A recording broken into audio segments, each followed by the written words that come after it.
enquanto eu orava e buscava o Senhor pelos temas que seriam pregados durante esse ano de 2026, inclusive todos os temas do ano inteiro, eles já estão definidos pelo Senhor.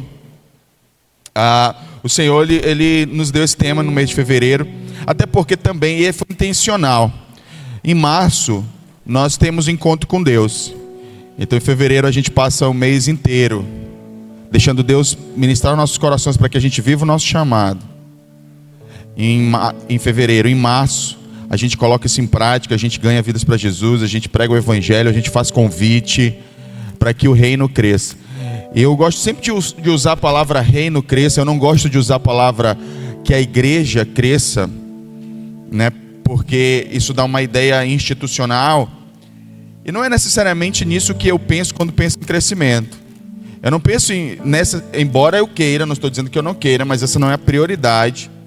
De pensar assim, a igreja vai crescer, mas eu penso mais um pouquinho além, embora isso seja uma consequência inevitável, eu penso realmente em pessoas sendo salvas e com essa visão de reino, de eternidade chegando lá, todos aqueles que foram salvos, todos nós que de alguma maneira nos envolvemos nessa missão, vamos celebrar isso juntos na eternidade. Então eu costumo olhar do ponto de vista da eternidade, embora entenda que a consequência disso também em algum momento é o crescimento da igreja local.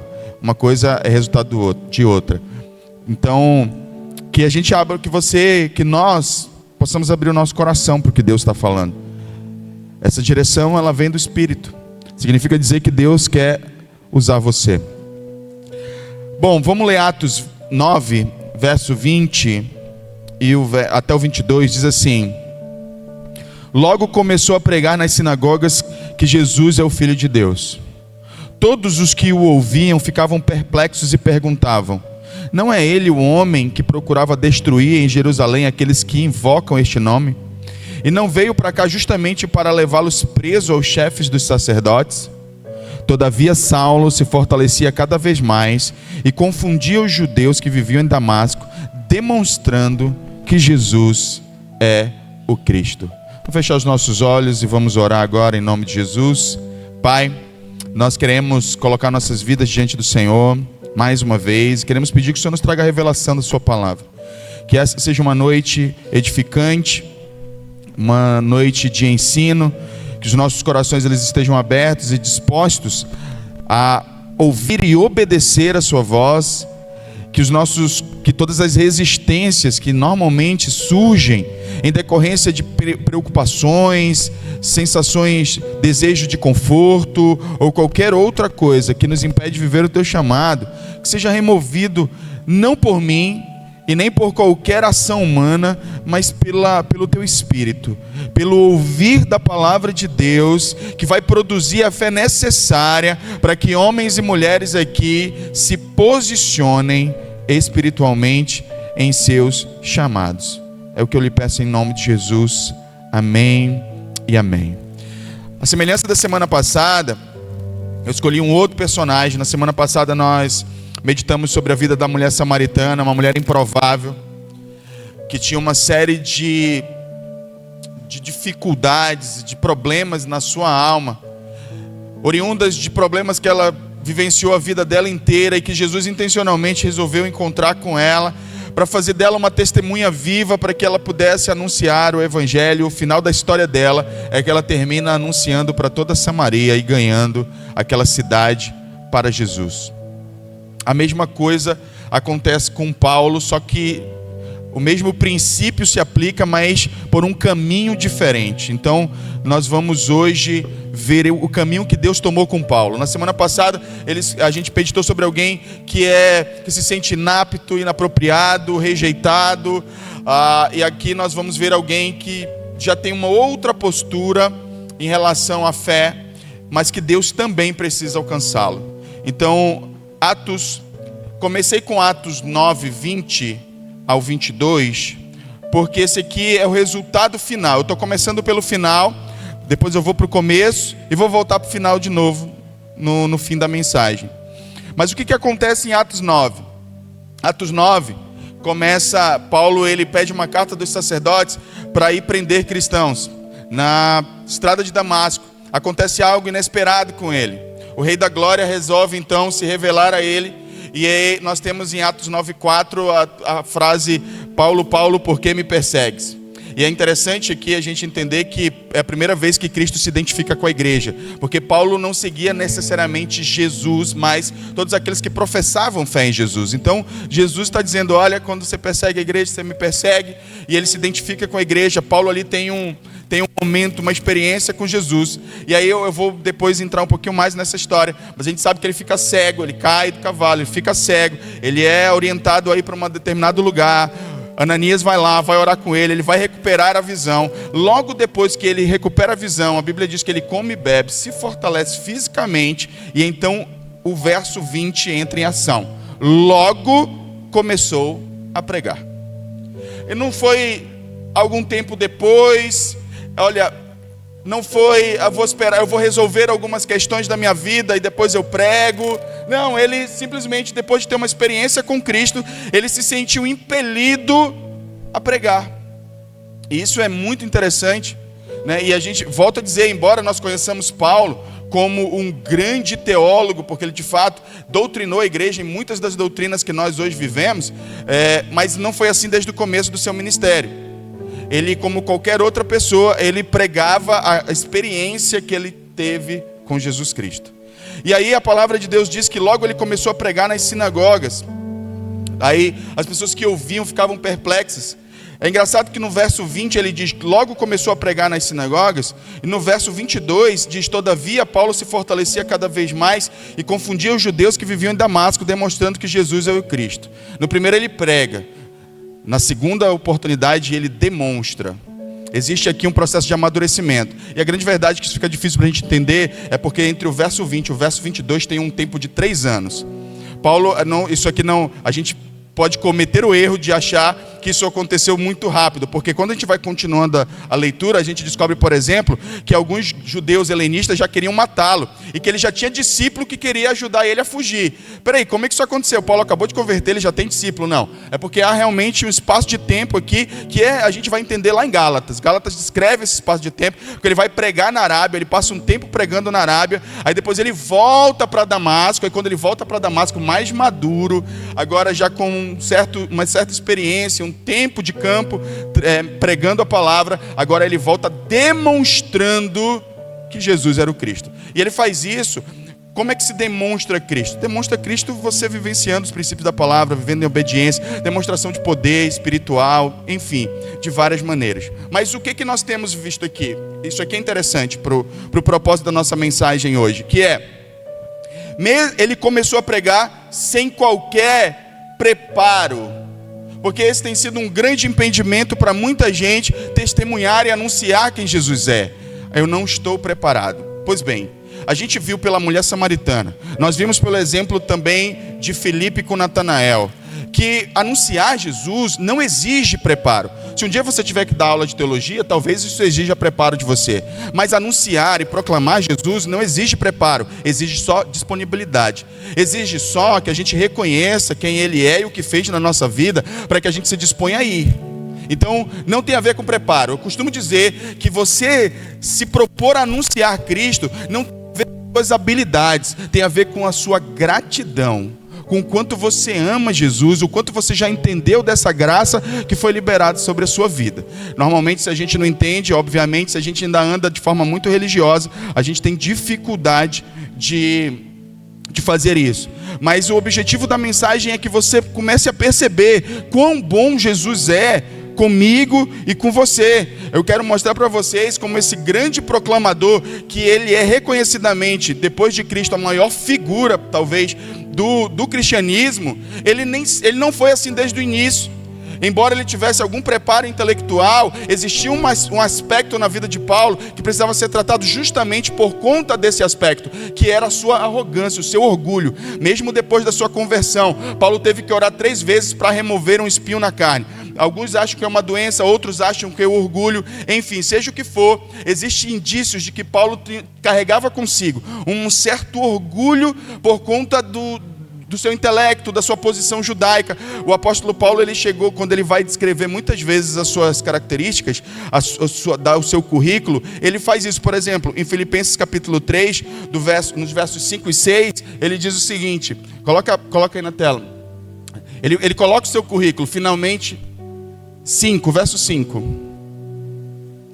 Circuncidado no 8º dia de vida, pertencente ao povo de Israel, à tribo de Benjamim, hebreu dos hebreus, quanto à lei fariseu, quanto ao zelo perseguidor da igreja, quanto à justiça que há na lei irrepreensível. Paulo a descrição que ele faz dele mesmo. Agora, nessa mesma descrição, ele também coloca como os seus próprios pecados e a visão que ele não tinha antes, e agora ele se percebe como esse perseguidor. E nós vamos ver isso um pouquinho. Em Gálatas 1:4, também tem uma coisa interessante. Gálatas capítulo 1. Quem se entregou pelos nossos pecados a fim de nos resgatar desta má era, segundo a vontade do nosso Deus Pai. Eu acho que eu te dei a referência errada, mas depois eu vejo. O que eu quero mostrar para você hoje a respeito de Paulo? Eu quero mostrar uma série de coisas para que a gente conheça quem foi Paulo antes da conversão, pelas próprias palavras dele, e depois o processo de conversão e a decisão de se tornar um proclamador.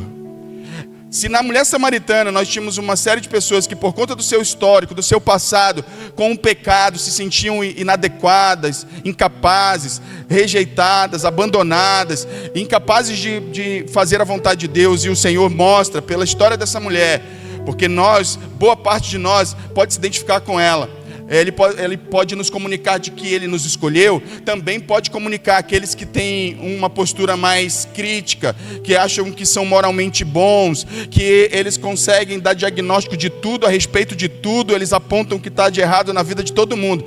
Paulo era esse tipo de cara, mas ainda assim era um perdido. Antes de Cristo, obviamente.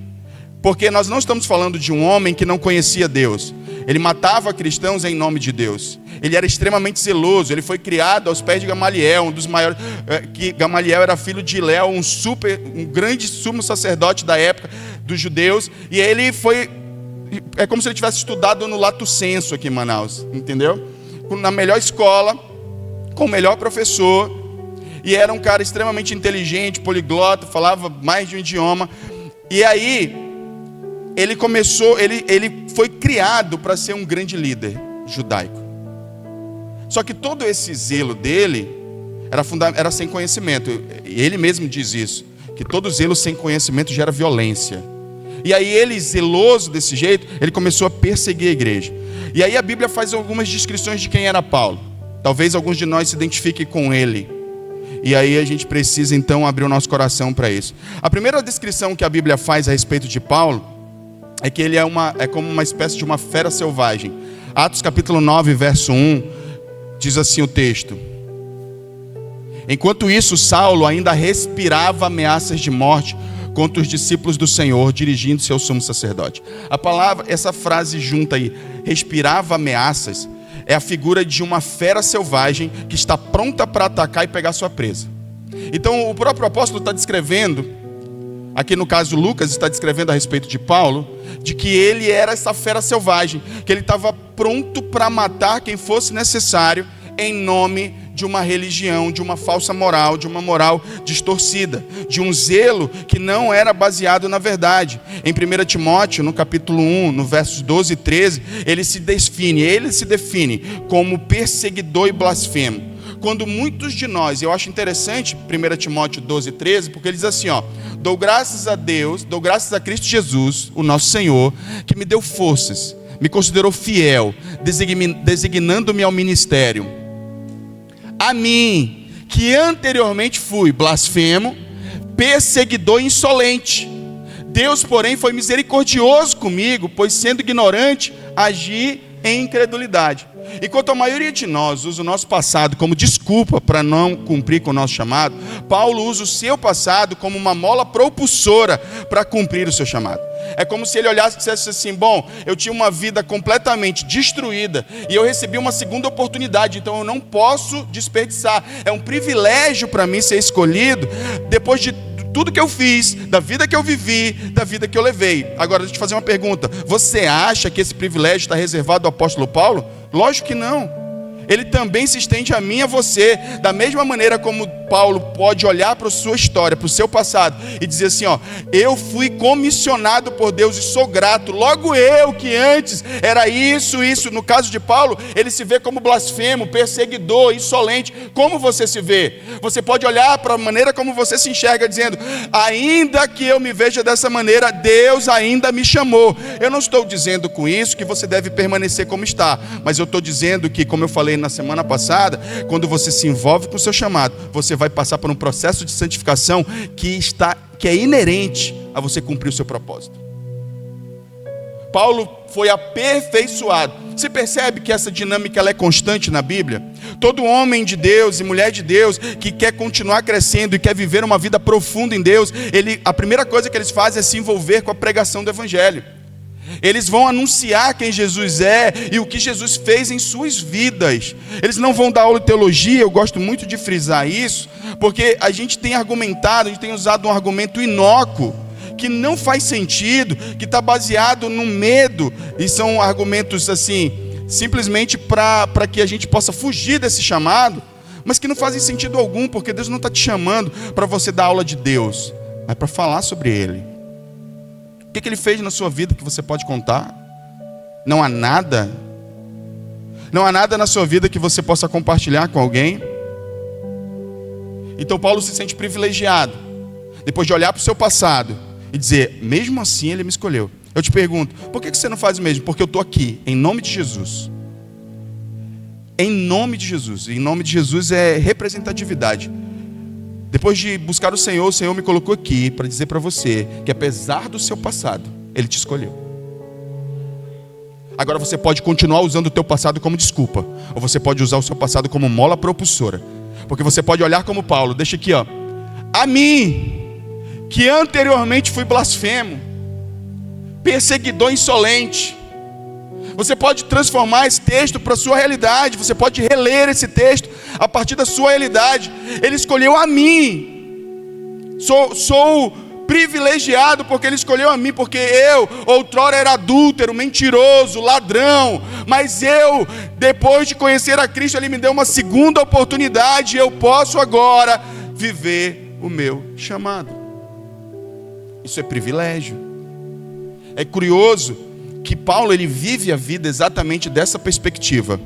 É como se Paulo, a Bíblia diz que os olhos dele se abriram, né? Paulo fica cego para poder enxergar na estrada de Damasco. Ele fica cego porque ele precisava ficar cego para aquilo que ele conseguia ver, para que ele pudesse enxergar a realidade espiritual. Então ele fica cego para enxergar. Quando Paulo enxerga, ele chega à seguinte conclusão: eu estava vivendo uma vida completamente errada. Se eu estava vivendo uma vida completamente errada, zeloso como ele era, ele sabia que o que cabia para ele era um juízo eterno, a morte. Ele escreveu isso depois, porque o salário do pecado é a morte. Ele entendia que, depois de ter os olhos abertos e perceber quão violento, perseguidor ele era, que o que cabia para ele era a morte. E entendendo isso, ele chega à seguinte conclusão: eu não posso viver essa segunda oportunidade como se a vida fosse minha. Agora essa vida é dele. Depois eu vou ler um texto que revela essa verdade. Mas Paulo se vê como perseguidor e blasfemo em 1 Timóteo. Em 1 Coríntios, no capítulo 15, no verso 9, ele diz: pois eu sou o menor dos apóstolos e nem sequer mereço ser chamado apóstolo, pois persegui a igreja de Cristo. Paulo consciente, tomando consciência de quem ele era. Gálatas 1,13. Vocês ouviram o que foi dito ao meu procedimento. Qual foi o meu procedimento no judaísmo? Como perseguia com violência a igreja de Deus, procurando destruí-la. Paulo buscava destruir a igreja de Deus. Em Atos 8:3, a Bíblia diz que ele queria devastar a igreja. Ele entrava de casa em casa, pegava homens e mulheres, arrastava e lançava essas pessoas na prisão. Esse era o apóstolo Paulo. Em Atos 9:21, diz que ele era aquele que ele buscava a autorização dos sacerdotes para prender cristãos. Paulo era um monstro. Ele era uma fera selvagem. Ele era um cara descontrolado e ele queria a todo custo, como pudesse, matar cristãos. A palavra em Atos 9:21 diz: as pessoas que estão vendo Paulo após sua conversão fazem a seguinte descrição dele: não é ele que procurava destruir em Jerusalém aqueles que invocam este nome? Não era ele que queria destruir. Paulo, ele ficava feliz em perseguir, bater, matar cristãos. Ele gostava, ele se sentia que estava fazendo a vontade de Deus. Em Atos 22:4, ele diz o seguinte: persegui os seguidores desse caminho até a morte, prendendo tanto homens como mulheres e lançando-os na prisão. Em Atos 26:9, ele diz: eu também estava convencido de que deveria fazer todo o possível para me opor ao nome de Jesus. Essa era a ideia que o apóstolo Paulo carregava com ele: preciso me opor ao nome de Jesus a todo custo. E ele fazia jus a isso, perseguindo cristãos. No verso 10, na sequência, ele diz: e foi exatamente isso que fiz em Jerusalém. Com autorização dos chefes dos sacerdotes, lancei muitos santos na prisão, e quando eles eram condenados à morte, eu dava o meu voto contra eles. Pode matar. Pode matar. Eu imagino que ninguém aqui foi tão mal, tão cruel, tão perverso a esse ponto. E você se sente incapaz, inapto, inadequado. Em 26:11, muitas vezes ia de uma sinagoga para outra a fim de castigá-los e tentava forçá-los a blasfemar. Imagina a cena, Paulo entrando na sinagoga e dizendo: nega a tua fé, se tu não negar eu vou te bater, eu vou violentar, eu vou te matar. Era o que Paulo fazia. Ele entrava nas igrejas, nas sinagogas, e fazia pressão psicológica, terror psicológico com cristãos. Ele fazia terror psicológico, ele fazia terror físico, porque quando Estevão foi morto, ele estava lá, e as roupas dele foram depositadas aos pés dele, e ele deu aval para aquilo. O primeiro mártir da igreja, Paulo estava lá, o Saulo estava lá, dando o seu aval e participando daquilo. Cheguei a ir a cidades estrangeiras para persegui-los. Esse é o apóstolo Paulo. Quando a gente começa a pensar sobre quem era Paulo e sobre quem nós somos, ao olhar e ao ver a descrição do que o apóstolo faz de si mesmo, em alguns casos outras pessoas falam a respeito dele, a gente chega à conclusão, eu pelo menos chego à seguinte conclusão: nenhum de nós talvez tenha sido tão cruel quanto ele, mas Deus os escolheu mesmo assim. Como é que isso acontece? Por que isso acontece? Deus é tão bom que quando Deus ele tem um encontro com Jesus na estrada de Damasco, o Senhor, porque a maioria de nós é assim, eu imagino que se nós sofrêssemos uma perseguição, talvez a nossa oração fosse: Deus, faça justiça e de alguma maneira afaste o perseguidor. Mas sabe o que Jesus fez? Ele trouxe o perseguidor para dentro. E a maioria de nós talvez jamais aceitaria isso, porque quando a gente pede justiça de Deus, sabe qual é a justiça de Deus? A justiça de Deus não é a minha justiça e não é a sua justiça. A justiça de Deus é que todos creiam no Filho de Deus. Essa é a justiça dele. E aí Paulo, no corredor, no caminho de Damasco, enquanto ia prender cristãos, graciosamente Cristo se manifesta a ele e não se revela para ele ser um monstro. Ele não acusa Paulo, assim como não fez com a mulher samaritana, ele também não faz com o apóstolo Paulo. Ele faz uma pergunta: por que você me persegue? Eu acho que para nós a pergunta seria assim: por que você foge de mim? Acho que para alguns de nós essa é a melhor pergunta. Embora tenha, porque eu imagino que aqui não haja perseguidores do evangelho de cristãos. Porém, existem cristãos que são tão cheios de si, que eles acreditam que eles são donos da verdade, e são cheios de uma moral, assim como o apóstolo Paulo, vazia de entendimento. E por que eu consigo dizer isso? Pelos seus frutos. Porque muitas vezes as mesmas pessoas que elas são ávidas em apontar os erros dos outros, elas têm os seus próprios erros que ela não enxerga, e ela também não tem fruto nenhum. Mas ainda assim, o Senhor Jesus, Ele tem um plano para nós. Ele tem um plano para você. Ele quer que você e eu, nós nos disponibilizemos a nos tornarmos proclamadores do nome dEle e de quem Ele é. Portanto, eu quero convidar você agora a meditar sobre a conversão. Em Atos 9:4, Jesus, na sua soberania, na sua imensa paciência, Ele não mata o apóstolo Paulo, Ele não se vinga porque Ele está perseguindo a igreja, Ele simplesmente se revela para ele e define um propósito para ele. Inclusive Ele diz que Ele saberia o quanto importaria sofrer pelo nome de Jesus. Logo na sequência Ele diz: Paulo, dura coisa é recalcitrar contra os aguilhões. Essa é uma figura de um boi que está tentando se soltar, um boi indomado, um animal indomado, que está tentando se soltar a todo custo daquilo que ele prende, e tenta fazer força para se ver livre daquilo. E o Senhor está dizendo para ele assim: olha, eu vou te domar. Paulo está sendo domado agora pelo Senhor Jesus, pelo carpinteiro da Galileia, agora ressurreto. Ele está lá sendo domado, esse cara implacável, esse cara duro, esse cara violento, esse cara perseguidor, agora vai ser domado pelo Senhor dos senhores. E ele se submete a isso, e por mais que ele tente algumas vezes, naquele momento, fugir da vontade de Deus, ele não tem como fugir. E eu imagino que cada vez que Paulo perseguia um cristão, e que ele tentava fazer algum cristão desistir da sua fé, e esse cristão não desistia, isso deixava Paulo ainda mais inconformado. Fazia com que ele nutrisse cada vez mais raiva e perseguisse cada vez mais cristãos. Mas em algum momento, diante de Deus, nenhum coração vai resistir à palavra de Deus quando ministrada ao seu coração.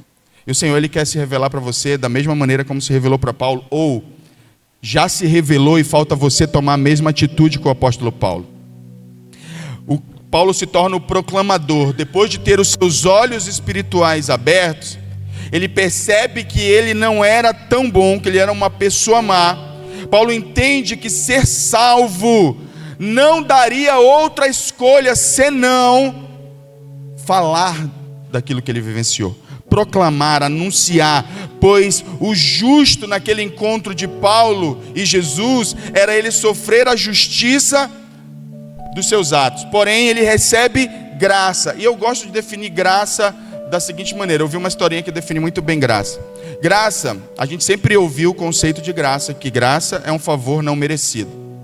Mas tem uma ilustraçãozinha que para mim ela é muito interessante, que nos ajuda a entender o que é graça. Graça seria o seguinte: um cara bateu com o carro dele no muro da sua casa. Ele derrubou o muro da sua casa. Justiça, ele pagar o muro da sua casa e o carro dele. Isso é justo. Misericórdia é quando você diz: meu irmão, eu vou te liberar aqui do meu prejuízo, tu ajeita só teu carro que o meu muro eu vou ajeitar. Graça, meu amigo, eu vou ajeitar meu muro e ainda vou ajeitar teu carro. Foi o que Jesus fez por Paulo e por nós. A gente fez tudo errado, e ainda assim ele pagou a dívida que a gente fez. Paulo aqui, ao invés de receber, e nós, ao invés de recebermos o que era justo, nós recebemos um favor que nós não merecíamos. E depois desse encontro que ele tem com Jesus, com esse Deus bondoso, longânimo, paciente, misericordioso e gracioso, ele declarou o seguinte em 2 Coríntios capítulo 5, do verso 14 ao 15. Ele diz o seguinte: o amor de Cristo nos constrange, porque estamos convencidos de que um morreu por todos, logo todos morreram. Ele morreu por todos para que aqueles que vivem já não vivam para si mesmos, mas para aquele que por eles morreu e ressuscitou. Este aqui é um ponto importante. Minha pergunta é: você é um cristão que vem à igreja, mas você tem a sua vida secular? Ou você é um cristão em tempo integral? Porque esse aqui é um ponto importante. Porque a grande verdade é que uma vez que eu me encontro com a graça, eu não estou mais eu preciso decidir não viver mais para mim mesmo, para as minhas vontades, para os meus desejos. E embora cause algum desconforto ter que fazer a vontade de Deus, eu estou disposto a isso porque eu entendo, eu tenho clareza do que Jesus fez por mim e da segunda chance que estou tendo. Eu te pergunto, irmão, você entende isso? Você entende que se você, por exemplo, seja lá o que você esteja vivendo com Deus hoje, tudo que você está vivendo com Deus hoje, você recebeu uma segunda oportunidade para viver isso? E que, portanto, você poderia entender, ou deveria entender, que você não pode mais viver somente para aquilo que te agrada. E você não pode usar Deus. Pelo contrário, Deus tem que usar você. Em algum momento você tem que se disponibilizar para dizer: Deus, eu estou à sua disposição, por toda a graça que o Senhor tem liberado sobre mim. Nós precisamos entender isso. A graça que nos alcança é a mesma graça que nos impulsiona a sermos testemunhas dele. Deus tem um plano para você. Nós precisamos sair do comodismo, sair desse lugar de vítima e parar de usar o argumento de que nós não somos bons o suficientes para que Deus nos use, porque Ele sabe a tua história. Ele não está enganado quando Ele começa a falar no teu coração que Ele usa o teu líder, ou você está num momento pessoal de devocional com Deus, e aí Ele fala ao teu coração que Ele quer usar você, ou quando Ele usa uma pessoa estranha de outro lugar, uma pessoa que nem conhece a tua história, e Ele diz de alguma maneira que Ele consegue ver Jesus na tua vida, e que Ele está te chamando para isso, e você continua argumentando na sua mente, você não usa a boca, você fica: não, eu não sou bom para isso. Irmão, pelo menos a partir de hoje não dá mais para usar esse argumento, porque a graça que te salvou é a graça que te envia. A graça que te salvou é a graça que te empodera para andar em santificação, e é a graça que te envia. Você precisa então dar uma resposta a isso. Em 1 Coríntios capítulo 9, verso 16, o apóstolo Paulo disse o seguinte. 1 Coríntios 9, 16.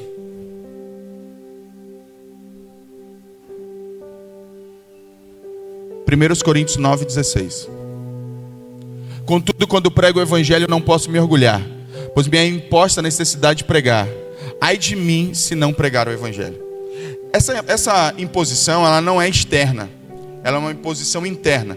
Seria mais ou menos o seguinte: sabe aquele amigo que um dia te ajudou num momento muito difícil da tua vida, e que você agora está vendo ele passar por uma dificuldade, e você pensa consigo: eu não posso deixar esse cara aí, ele me ajudou um dia. É a mesma coisa. Paulo olha para Jesus e diz assim: eu não posso não pregar depois do que ele fez por mim. Então é uma pressão, é uma obrigação interna que ele impõe a si mesmo. Se nós não impomos nenhum tipo de obrigação para nós nesse sentido, significa algumas coisas. A primeira delas é que talvez eu nem consiga enxergar o que Deus fez na minha vida, e por isso não sou grato. Você consegue enxergar alguma bondade de Deus na sua vida? Porque se você consegue, você precisa ficar contemplando isso com uma certa frequência, até o ponto que isso diga assim, isso force você mesmo a dizer para si: eu preciso compartilhar isso com alguém. Agora, e eu acho pouco provável, a não ser que você me diga assim: não, Deus nunca fez nada por mim. Aí eu não vou entender por que você está aqui. Ou porque você talvez esteja buscando algum tipo de benefício material, sei lá. Mas o fato é que se você entender quem Jesus é e o que Ele fez na sua vida, eu tenho certeza de que você contemplar isso com mais frequência. Pensa aí. Pensa como estava teu casamento. Teu casamento estava por um fio. Ou alguns até acabaram, como o meu, por exemplo. Olha, eu vou dar o meu exemplo. Quando eu olho para a minha vida, eu fico vendo algumas coisas, e que isso me impulsiona a pregar. Eu me tornei pastor por causa disso. As pessoas olham assim e imaginam que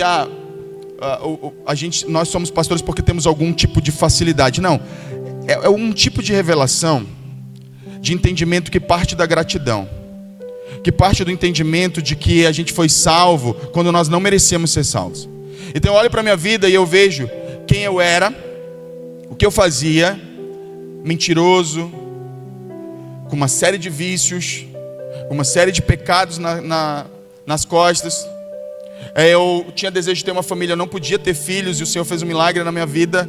Eu lembro que quando nós decidimos ter filhos, eu tinha 5 anos de casado. Falei, amor, vamos ter um bebê, vamos. Aí eu fui fazer, a gente tentou, não estava conseguindo. Fui fazer um exame. Eu descobri que eu não podia gerar filhos porque meus espermatozoides, eles não tinham mobilidade suficiente. E aí foi frustrante. E aí eu fui a começar um tratamento. E aí eu fui ao médico, a médica passou a medicação. E eu tomei um comprimido, só que eu estava inconformado com aquela situação e eu orei a Deus. Eu disse, Deus, eu não vou fazer esse tratamento. Eu quero, se o Senhor quiser me dar um filho, o Senhor vai me dar um filho. Uma filha, porque eu sempre quis ter menina. E aí, eu até testemunhei isso essa semana lá na faculdade. Tive uma oportunidade, não perdi a oportunidade. E eu testemunhei de Jesus lá. E eu falei dessa história. Perguntaram, você tem filha? Tenho, inclusive tem uma coisa para falar a respeito da minha filha, que é uma história muito boa do que Deus fez na minha vida. E aí eu contei. E aí eu não tomei a medicação. 3 meses depois, mais ou menos, amor. Cadê minha esposa? Não está nem aqui, está ali. Acho que uns 3 meses depois, ela estava grávida da Damaris. E a gente ficou muito feliz, muito feliz. Para quem não podia ter filhos, nós tivemos uma experiência com Deus. Essa é uma das tantas experiências com Deus que nós tivemos. Então, quando todas as coisas estão boas e quando Deus me chama para fazer alguma coisa, sabe o que eu trago à memória? Não é o quanto de conforto eu vou perder, é de quanto eu já ganhei com Ele. É de tudo que Ele já fez na minha vida. Só que a maioria de nós sempre olha o copo meio vazio. A gente sempre olha de uma perspectiva pessimista, como se Deus nunca tivesse feito nada por nós. Pera lá, tem alguma coisa na tua história que vai te impulsionar ou não? Porque na minha tem, eu imagino que deva ter na sua. Eu imagino que tem gente aqui assim, ainda não recebi nada de Deus. Tem gente que só de estar vivo é graça de Deus. Você está vivo porque recebeu o livramento. Porque naquele dia lá, quando você estava lá fazendo sabe Deus o quê, quando você estava na sua moto, no seu carro, ou que você estava no seu local de trabalho, Deus te livrou. Será que você não pode recorrer a essas coisas e a semelhança do apóstolo Paulo, dizer assim, eu preciso pregar, porque o que ele fez por mim me impede de ficar inerte. Ele é o amigo ao qual sou muito grato. Quantos de vocês já fez coisas que não queria para pessoas que te ajudaram? Quantos esforços você já não fez por pessoas, por gratidão mesmo, dizer assim, poxa, eu nem podia, mas eu não posso deixar essa pessoa desamparada, então eu tenho que fazer alguma coisa. Por que nós não podemos fazer o mesmo por Jesus? Aliás, nós podemos, talvez não queiramos. E é esse ponto que nós precisamos confrontar em nós mesmos. Será que a gente precisa admitir, eu gosto do conforto, eu não quero fazer. Eu acho que talvez seja uma oração honesta, e talvez a partir de uma oração honesta, Deus mude essa realidade. Então, o apóstolo Paulo é este homem que depois de ser domado por Deus de toda a sua agressividade, violência, crueldade, ele é encontrado com Deus, por Deus. O Senhor o acha, o Senhor fala com ele, o Senhor transforma ele, o Senhor dá uma segunda oportunidade para ele. E o que ele faz? Ele vai pregar o evangelho. Ele se torna o proclamador. No final da sua vida, em 2 Timóteo, Paulo vai morrer. E ele fala a seguinte coisa: combati o bom combate, completei a carreira, guardei a fé. Coloca esse texto para mim, 2 Timóteo 4, 7. Eu queria ler esse texto com você. 2 Timóteo, capítulo 4, verso 7. Combati o bom combate, terminei a corrida, guardei a fé. Rapidinho, bota Atos 20, 24 aí. Depois vai voltar para Timóteo. Atos 20, 24. Todavia não me importo nem considero a minha vida de valor algum para mim mesmo, desde que eu termine a corrida e complete o ministério que o Senhor Jesus me confiou, testemunhar do evangelho da graça de Deus. O que ele queria aqui? Terminar a carreira, terminar o ministério dele. A vida dele está acabando em 2 Timóteo capítulo 4. É o que ele diz lá, volta para 2 Timóteo agora. Aqui ele queria completar a carreira. Em 2 Timóteo ele completou a carreira. Ele foi preso, ele foi para Jerusalém e disseram para ele, olha, vão prender você. E ele tem um momento que os discípulos começam a chorar, dizendo, Paulo, não vai. E ele diz assim, não façam isso comigo, vocês estão fazendo com que o meu coração fique apertado. eu estou pronto não somente para ser preso, eu estou pronto para morrer pelo Evangelho. E aí ele vai, bota 2 Timóteo de novo na tela, capítulo 4, verso 7.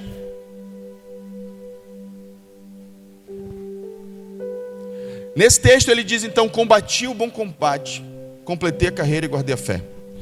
Todos nós estamos caminhando para o fim da nossa vida, até os mais jovens aqui estão caminhando. Obviamente que à medida que a gente se aproxima desse fim, essa sensação ela vai ficando muito mais palpável. Depois dos 40, eu por exemplo, eu tive essa sensação, depois que eu fiz 40 anos, eu tive a sensação mais forte de que minha vida estava acabando, que eu já corri a primeira metade da minha vida, que já foi.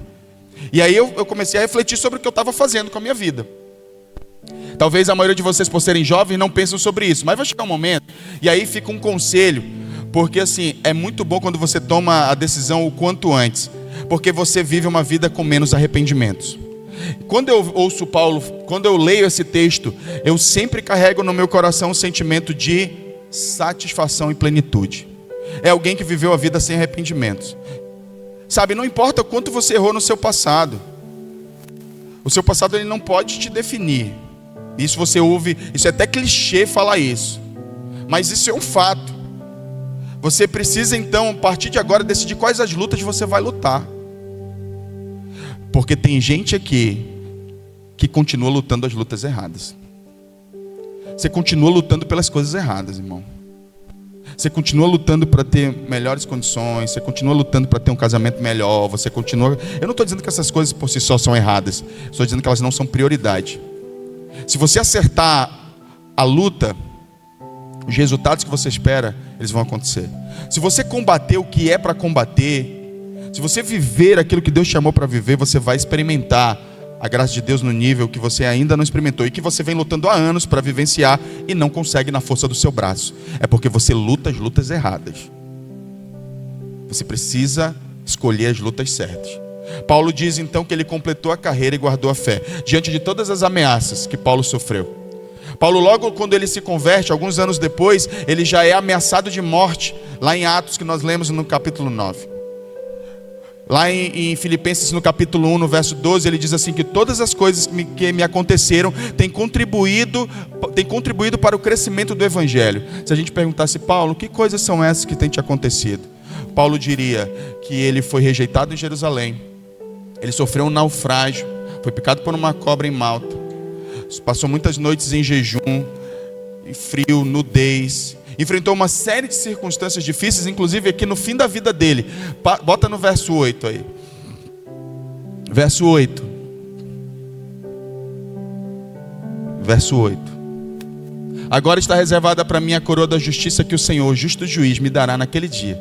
Não somente a mim, mas também a todos os que amam a sua vida. Paulo dizendo ao seu jovem discípulo Timóteo, Timóteo, minha vida está acabando. Mas eu não saio daqui com sentimento de perda. Não é morte, é partida. A palavra partida no grego é quando você vai pegar um barco e vai fazer uma travessia.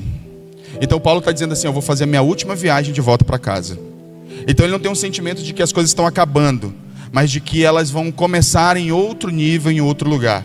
E ele está muito em paz com isso. Paulo, você sente medo, você percebe medo na descrição de Paulo, você percebe que há alguma angústia aqui. Você não percebe, você percebe plenitude. É porque ele fez as escolhas erradas, certas, ele lutou pelas coisas certas, e não há nada mais satisfatório na vida do que terminar a vida entendendo que eu fiz o que tinha que ser feito. Agora, não tem vida mais frustrante do que você olhar em determinado momento da sua vida e dizer assim, podia ter feito diferente, agora não tem mais jeito. Entrega agora o seu coração a Jesus, para que você possa fazer as escolhas corretas para a sua vida. Aí Paulo continua no verso 9. Procure vir logo ao meu encontro. Peraí, olha isso aqui. Paulo foi preso 2 vezes, só para que você entenda. A primeira foi uma prisão domiciliar, ele ficou preso em casa. A segunda, e aí ela já tem uma conotação diferente, porque nessa segunda prisão já havia acontecido um incêndio em Roma. E os cristãos haviam sido culpados por ter incendiado Roma. Nero assistiu o incêndio de Roma, lá do alto de uma torre que ele tinha. E Roma tinha 14 bairros, 10 pegaram fogo, 4 não pegaram. Os 4 bairros que não pegaram fogo, eles eram resididos por residiam lá judeus e cristãos. Esse foi o álibi perfeito para Nero, que foi ele quem incendiou Roma. Foi o álibi perfeito para dizer que os cristãos eram os culpados. A partir dali, começou uma forte e intensa perseguição aos cristãos. Eles começaram a morrer de todos os jeitos. Eles começaram a ser pendurados nos portos, queimados, jogados em coliseus, começaram a ser perseguidos. Paulo, então, é considerado o líder desse movimento, chamado o Caminho na época. Então, Paulo agora, na segunda vez, ele é preso como um malfeitor, como líder de uma religião perigosa. Então Paulo é preso e nessa segunda prisão ele é colocado dentro de uma masmorra fria, onde as pessoas ou saíam de lá leprosas ou saíam de lá mortas, uma das duas. E Paulo então, ele diz o seguinte: procura vir logo comigo. Paulo não tem medo de expor o que está acontecendo dentro dele. Ele está se sentindo sozinho. Ele está se sentindo sozinho. Embora ele esteja pleno, ele em algum momento ele reconhece assim: olha, eu quero estar com você. E ele chama o seu discípulo Timóteo para ir lá. No verso 10, ele diz: pois Demas, amando este mundo, abandonou-me e foi para Tessalônica. Às vezes tem essas pessoas que amando o mundo nos abandonam. Por que eu estou mostrando isso? Porque apesar de tudo isso, você não vê tristeza. Ele está fazendo um relato dos fatos. E ele diz também que Crescente foi para a Galácia e Tito para a Dalmácia. Verso 11: só Lucas está comigo. Traga Marcos com você, porque ele me é útil para o ministério. Porque quem não sabe, esse João Marcos, ele é primo de Barnabé. Eles tiveram desavença na primeira viagem missionária, porque ele desistiu de ir. Paulo ficou chateado. Depois Barnabé disse: não, vamos levar ele de novo. Paulo disse: não vou levar. Barnabé disse: não, vamos levar, não vamos levar. Ele brigou com Barnabé, se separaram. E Marcos foi com Barnabé para um lugar e Paulo foi para outro. Mas aqui tem uma história legal, porque esse Marcos aqui é o mesmo Marcos que escreveu o Evangelho de Marcos, o primeiro evangelho da Bíblia. Ou seja, ele recebeu uma segunda oportunidade dada a Barnabé. Paulo foi intransigente com esse cara, mas no final da vida ele diz: ei, ele é importante sim. Ele é importante. E aí no verso 12, ele diz: envie Tíquico a Éfeso. Quando você vier, traga a capa que deixei na casa de Carpo, em Trode, e os meus livros, especialmente os pergaminhos. Paulo fez uma escolha em um determinado momento da vida dele, que fizeram com que esse homem aqui, velho, cheio de cicatrizes, abandonado pelos seus amigos, rejeitado pelos seus irmãos e compatriotas, acusado de um crime grave que ele não cometeu no império. Quem é esse homem que ele continuou pregando o evangelho, fazendo viagens, fez várias viagens missionárias pela Galácia, pela Macedônia, pela Acaia, pela Ásia Menor. Ele saiu pregando o evangelho aonde ele ia. Quem é esse homem que, embora tenha passado todas essas dificuldades, sofreu açoites, apedrejamento, prisões, naufrágio, ele continuou pregando o evangelho. Escreveu as cartas que influenciam a gente até hoje. Se nós juntássemos todos os Césares dos impérios romanos que existiam, eles não têm a influência que o apóstolo Paulo teve, porque um homem decidiu pregar o evangelho. Nenhum homem, nenhum César, nem mesmo aquele que mandou decapitá-lo, que colocou a cabeça dele num cepo e depois tacou a espada e caiu cabeça para um lado, corpo para o outro. Nem isso fez esse homem parar. Por quê? Porque ele entendeu a graça e o privilégio que era pregar o evangelho. Eu não estou dizendo que nós vamos passar por isso. Eu não acredito que nós vamos passar por isso. Mas eu só quero mostrar, quando Paulo disse em Filipenses 1:12, que tudo isso que aconteceu com ele contribuía para o crescimento do evangelho, os crentes que estavam soltos, que não eram perseguidos, que não passavam por nenhuma tribulação, mas não faziam nada, ficaram constrangidos de ver um homem preso, fazendo muito mais do que eles faziam soltos. E a ideia da mensagem hoje é justamente nos incomodar a esse ponto, de nos fazer olhar para este homem, para este grande herói da fé, para esse homem de Deus, e para outros homens que nos cercam, que estão doando a sua vida na causa do Evangelho, e nós, sem qualquer perseguição, sem qualquer coisa, às vezes porque a gente tem uma sensação ruim a respeito de nós mesmos, porque a gente fica impondo a nós mesmos, ficamos nos castigando a respeito do nosso passado, a gente não faz nada. E aí eu quero tirar você, irmãos. Eu não, o Espírito Santo quer tirar você. Eu só quero ser um instrumento que vai te entregar a mensagem assim: sai desse lugar, você não é vítima. Você não é uma vítima da sua história. Você é filho de Deus, escolhido. Você pode fazer escolhas que vão mudar a tua história hoje. Para de ficar dando argumentos. Para de ficar dando desculpa. Para de ficar dizendo que você não consegue, que você não pode, porque não dá, por causa disso, por causa daquilo outro. Dá, você precisa só decidir fazê-lo. Se diante de tudo isso esse homem conseguiu fazer isso porque ele entendeu a graça, tendo em vista que a maioria de nós nunca nem vai chegar nem perto de sofrer o que esse homem passou, nós deveríamos estar fazendo alguma coisa, pregando e anunciando a paciência, a bondade de Jesus. Quantas vezes eu ouço os irmãos contando para mim: pastor, está uma bênção lá em casa, meu trabalho está uma bênção, meu casamento está uma bênção, e eu fico muito feliz por isso.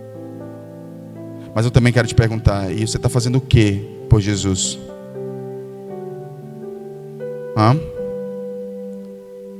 Qual tem sido a sua resposta a Ele? O Senhor quer usar você para que você possa ser alguém que inspira e influencia outras pessoas. Então eu quero convidar você a ficar de pé nessa noite, em nome de Jesus.